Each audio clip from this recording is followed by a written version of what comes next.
মানুষ এই জায়গাটায় এসে ভুল করে, মনে করে যে তারে ভোট দেওয়ার লাভ কি, ভোটগুলো তো নষ্ট হবে। ভোট নষ্ট হয় না। একটা ভালো মানুষ যদি অল্প কয়েকটা ভোটও পায়, তাহলে সে এটার উপর ভিত্তি করে সামনে আর কয়েকটা পাবে, তারপর আবার আরো কয়েকটা পাবে। কিন্তু আপনি যদি ভোট দেওয়ার এই রাস্তাটা বন্ধ করেন, অথবা তাকে সে কম ভোট পাবে এই চিন্তা করে আরেকজনকে ভোট দেন, তাহলে কি হবে? এই চান্সে খারাপ মানুষগুলো তাদের খারাপের রাজত্ব আরো বেশি করে করতে পারবে। কেউ জিতুক সেটা আপনি চাইতে পারেন, কিন্তু জিতানো আপনার দায়িত্ব না। আল্লাহর কাছে দায়িত্ব হলো, আপনার কাছে মতামত চাওয়া হয়েছে, আপনি মত দেওয়ার সময় সবচেয়ে ভালো উপযুক্ত ব্যক্তির পক্ষে মত আপনি দিবেন, বাস। এটা হলো আপনার কাজ।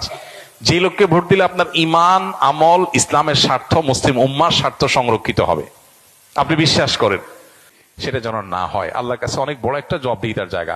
নবীজি বলেছেন, ইযা উসিদাল আমরু ইলা গায়রি আহলিহি ফান্তাজিরিস সাআ।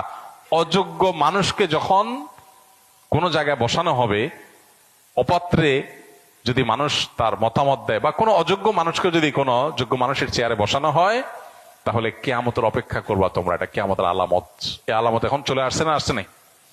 অতএব আমাদেরকে এখানে দায়িত্বশীলতার পরিচয় দিতে হবে। আল্লাহ বলেছেন, ইন্নাল্লাহা ইয়ামুরুকুম আন তুআদ্দুল আমানাতি ইলা আহলিহা। আল্লাহ তাআলা তোমাদের নির্দেশ করেছেন আমানত যথাস্থানে পৌঁছাও, অপাত্রে যেন আমানত না যায়। আল মুস্তাশারু মু'তামান।